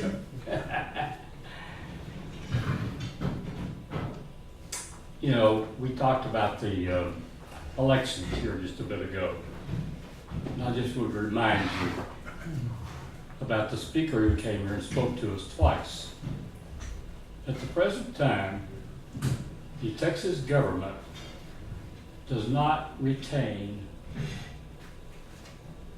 the written, documented background of the votes we cast in the state. In other words, to make it real simple, if it was all paper ballots, they count all the ballots out, stack 1, 2, 3, 4, whatever it is, how many people are running, or what the issue is, A or B. They count them all, and they write the results down on a slip of paper, and they throw all the ballots away electronically. They refuse. It's an appeals court. They have refused to give any of that information to the person who had run for office as maybe not a native, but long-term Austinite, who came and spoke to us. By a stranger, they blew in from California, who mysteriously won the election as an unknown. You know, you sort of shake your head at those kind of events and think, I wonder what happened. Well, I do. Another brief comment I'll make is that I agree with almost everything that Calvin has to say. We're not identical politically. I'm an independent. He's more of a Democrat, I think, than I am a Democrat. And I'm not a far left-wing Republican either. But one of the things I would say about making rules or doing away with rules, is that good rules do not determine human behavior. Did you hear that? Yes. Good rules do not determine human behavior. Basically, we are like wild dogs, werewolves, so to speak, who live in the wilderness of right and wrong, in that we do each of us individually mostly does what we want to do. And so we do not always march to the drummer. In fact, there are times I've looked at it and kind of shook my head and said, we seldom march to the beat of the drummer. Well, I'm an accountant, as you know, I've said this many times. And I worked in a profession that required a great deal of rules. And I learned how to follow them. But I also learned how people manipulate them. I caught more corporate executives doing dirty deeds that violated the corporate procedure, they violated the rules of business, they repelled any code of ethics we might have in the country about what is right and what is wrong. And I won't bore you with a bunch of detail, but I can promise you, I had an innate, it's like the concert pianist, Van Cliburn. You can give somebody else the same number of lessons that Van Cliburn had, and they sound like a clunky guy at a school concert. Van Cliburn could make the piano sound like a wonderful instrument. I developed an ability to catch people doing dirty deeds. I had an innate, I don't understand it, ability to reach over and open a file up and found some load of crud in there that nobody thought anybody would ever see. And I've gotten a lot of senior corporate management people fired on the spot for being crooks. So we can all, and we had this nice big corporate policy manual that we essentially had copied from Texas Instruments, because so many of our employees, including Jen Calmer, who flew the airplane around, and then Calmer Semiconductor after he left Vero. But anyway, we had all these wonderful rules. I read those when I went to work for the company, and I said, man, this has got to be a fantastic place to work. And then I went out and started watching and observing and looking through the files.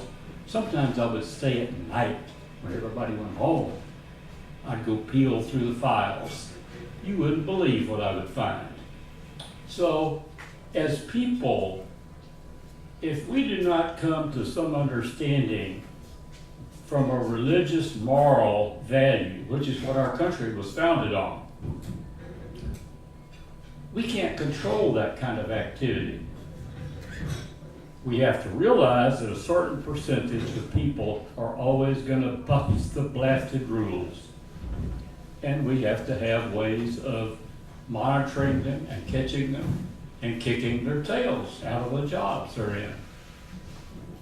Or the entities, whether it's a government department or whether it's a company, they're going to go broke. But we do have the ability to do that.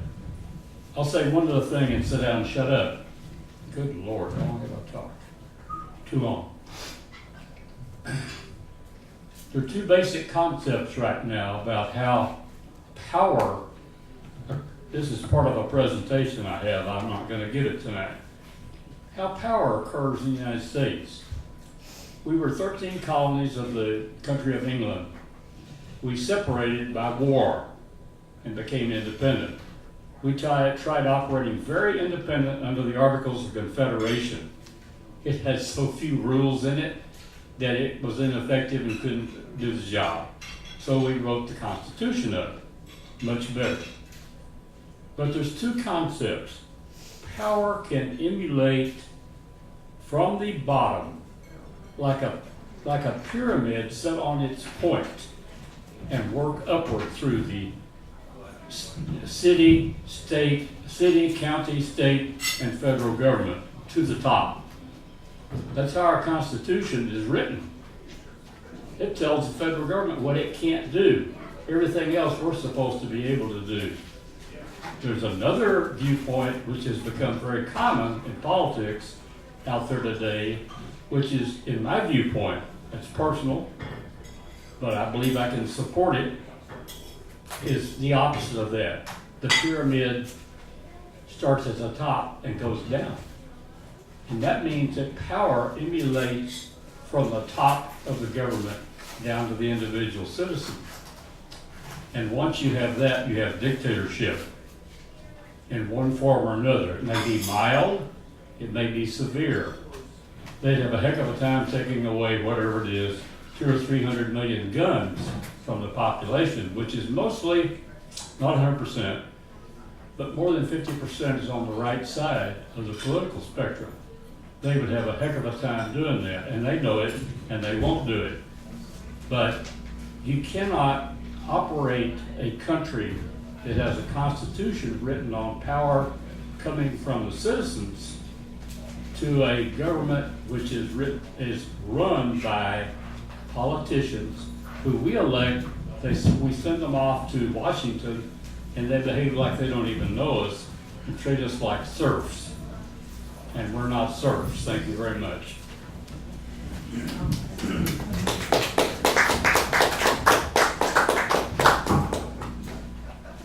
Ooh, let me get over here to this chair. Get out of your way. Ugh. A lot of cords around.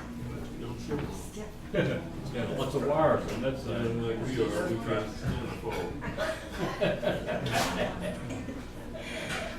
I remember as a child hearing that Russia, they were speaking of the country as a whole then, felt that because of the freedoms we have in the United States, that it would lead to moral decline and that would lead to the ruin of our country. yep. I think, and I've read recently that some people believe that Putin's main objective is to show that democracy does not work. And I'm inclined to believe that myself. The elephant in the room, Russia hacked our system. 39 separate investigations, agencies investigated and agreed unanimously that they did this. And it's been noted that the greatest threat to our national security is by far through cybersecurity. So when I hear people say, what is it that we are concerned about with Russia? I think that's number one. Plus, recently there have been several people poisoned. Murders have been contributed. Some died in England and in other countries and in Russia, and those have been attributed to Putin himself. Now, I don't know what the hole in the space station, it'll be interesting you brought that up. It'll be interesting to see what comes of that. It was a part that was built by Russia that had the hole in it. And there's no way for anything to make a concise little 3 centimeter hole perfectly round in space.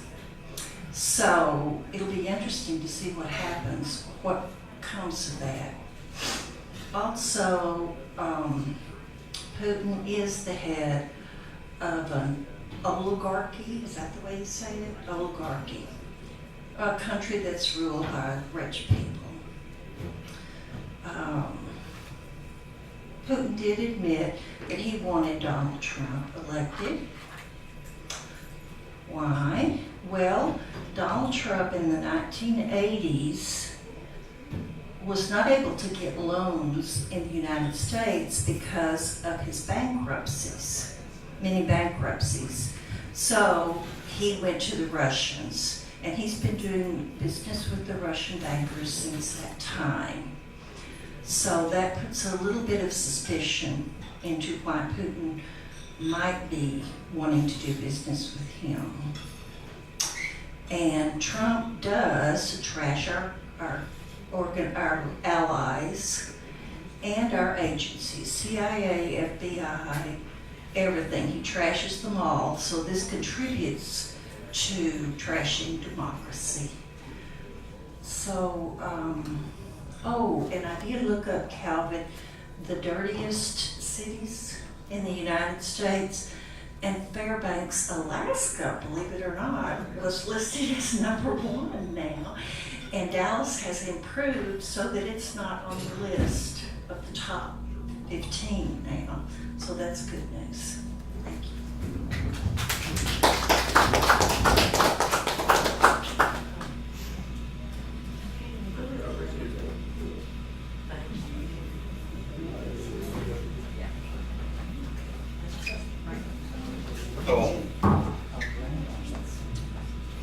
It was a small group tonight, and it seemed like we turned into kind of a group discussion, and we stopped following those rules, but I apologize for breaking them.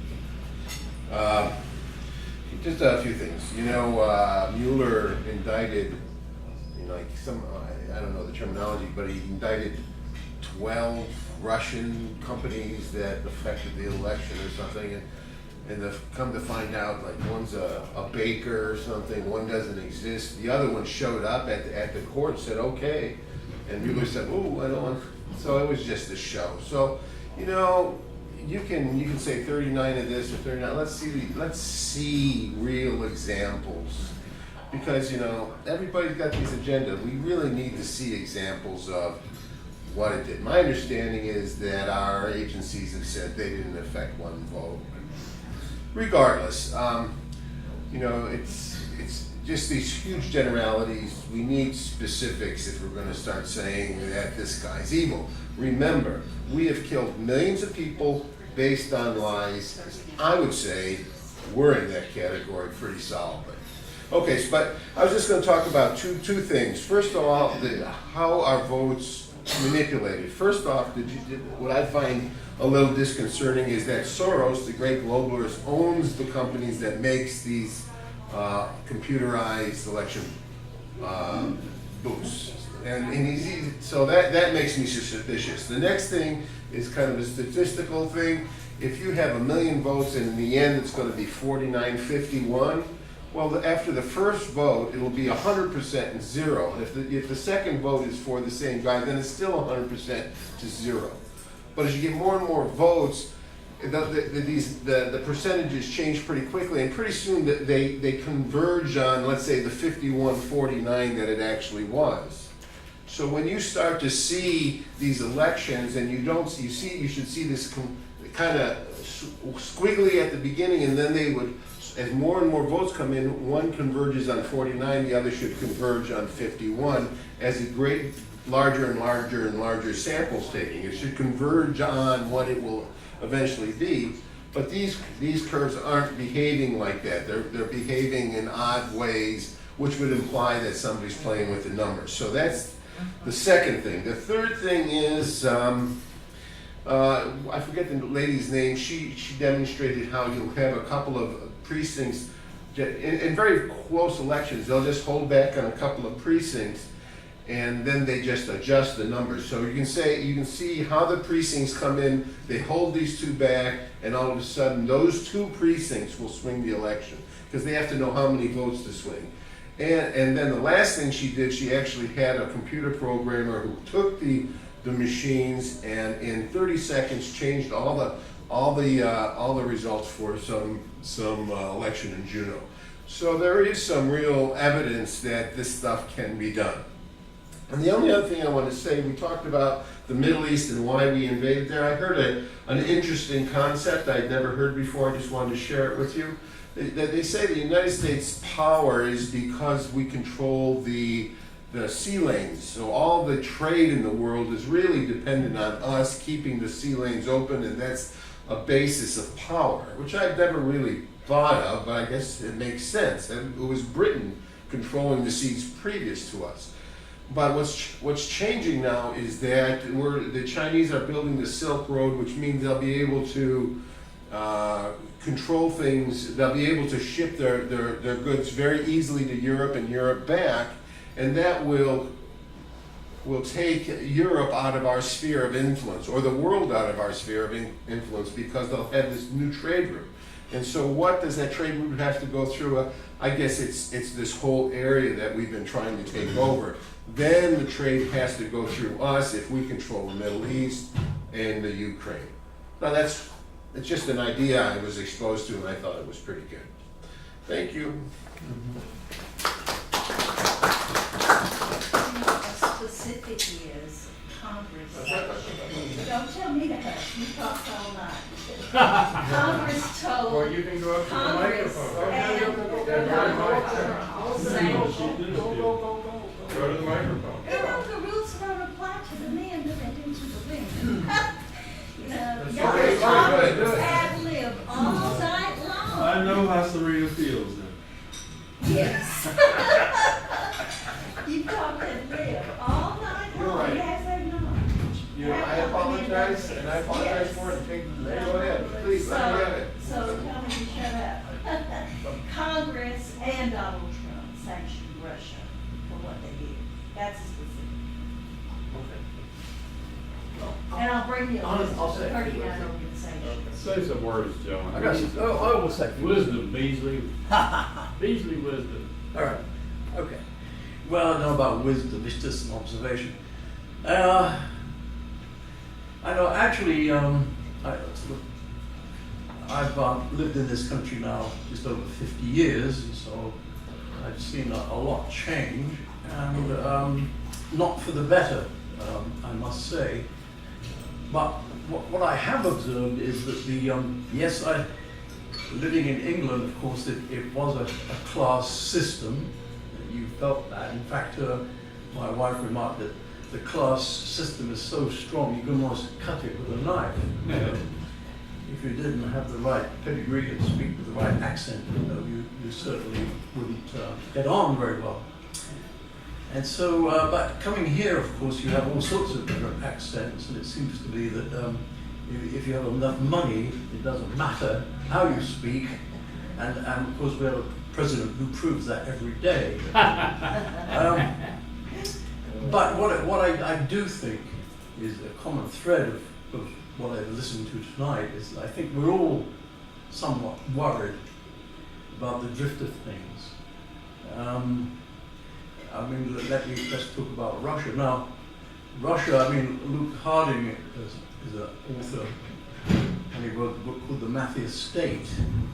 And so basically now, because of these wonderful Harvard people who rushed over and privatized everything so quickly, it ended up that a few people run off with the goods.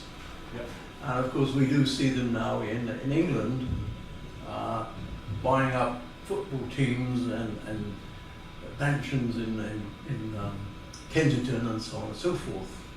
What we do also see is every now and again one suddenly disappears, drops dead. Apparently these people somehow fall foul of Putin, and he disposes of them. And so it's quite an outrage. The British people don't like that. How dare you come and bump people off, even though they are Russians. So I think the other truism is that democracy is really a fragile flower. It almost never exists because the people with the money are able to manipulate it, and they do so by various means that we all know about, because people really don't take the trouble to figure out what's going on and so on and so forth. I think certainly the working people in England knew pretty well who was doing what. They weren't under any illusions about the class structure. They could feel it, they could see it. They never expected to get anything, and they were correct. They didn't get anything. Now, of course, what I call the peasant class in America are expecting to get something, and I think they'll be similarly disappointed with what they get. But because I think actually, from what the other John has said about India being corrupt, the Middle East is another example, but every country gets to be corrupted. because as the famous Lord Acton dictum said, power corrupts and absolute power corrupts absolutely. And I think with enough power, you see all these institutions get corrupted. You know, they may go to Hollywood, Washington with the greatest of intentions, and they may be the sterling shining star of the local church. But once they get to having to raise vast sums of money to be re-elected, all their good deeds go out of the window because it's a corrupt system to begin with. I mean, it's set up to be that way, and it's sort of open to corruption. But I think and that is the problem, that now all these weird things that go on in the world, as we've seen, has been alluded to, is because people are pulling the strings.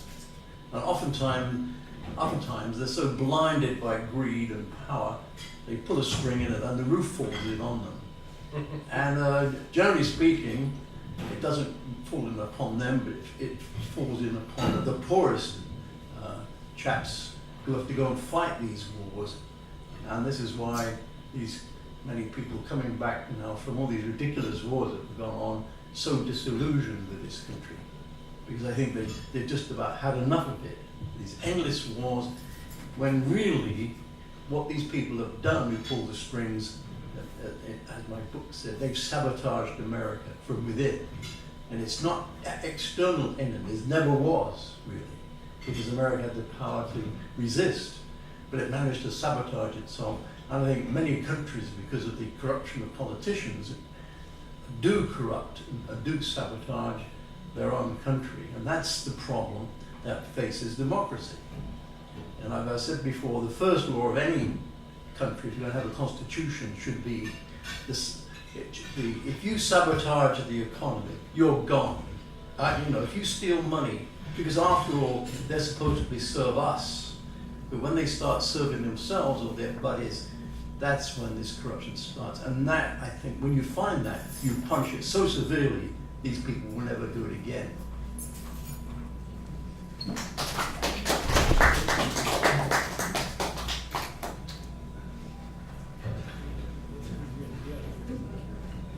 8:55. 5 minutes. 5 minutes, John. Since the other John got up, I feel obligated to get up. And this is somewhat of a backhanded compliment, so hold on. If someone was observing recently that our Congress is really falling down on the job, and the example they were using was the British Parliament, where actual debates go on, actual issues are hashed out, and there's vehement positions on one side or the other. All you get from our Congress is go along to get along on one side or the other. And they have really abrogated their job as the representatives of the people, which forces things to where the Supreme Court ends up really taking the position of the political decider, which was never really what they were intended to do. So I thought that was a very interesting observation.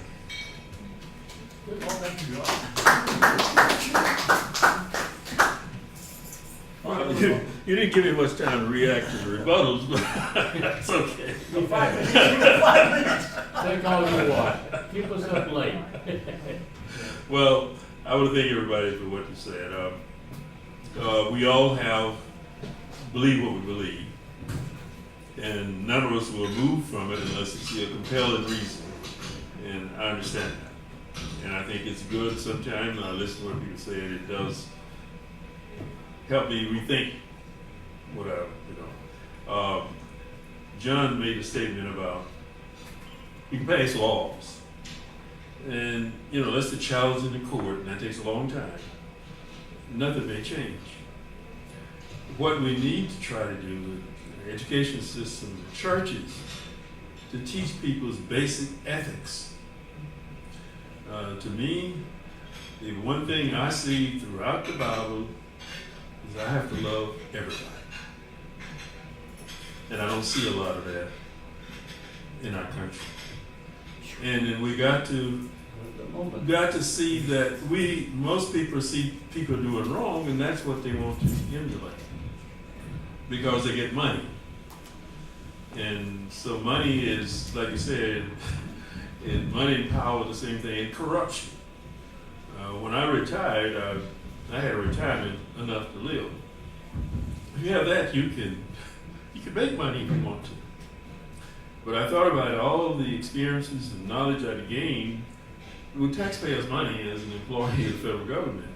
And to me, it'd be a sin for me to get out here and chase the dollar, which if I said I didn't like money, I would be lying.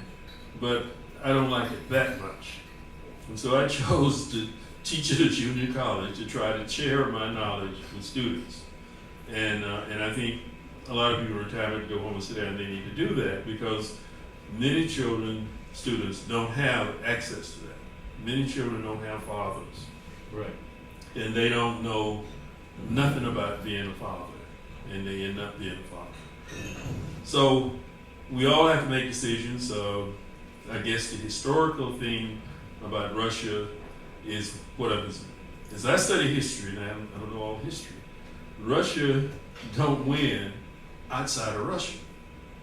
But nobody has won inside of Russia. Yeah. And like you said, that when Germany went into Russia, they overextended themselves and they get cold, they injured and everything flowed up and they came out of the woodwork. And that played a major role in the war. But the atomic bomb and Hiroshima and Nagasaki also encouraged the Germans to give up. So I think everybody, it was my pleasure. I put a great deal of work in that because it's something I was studying. Thank you and have a good evening.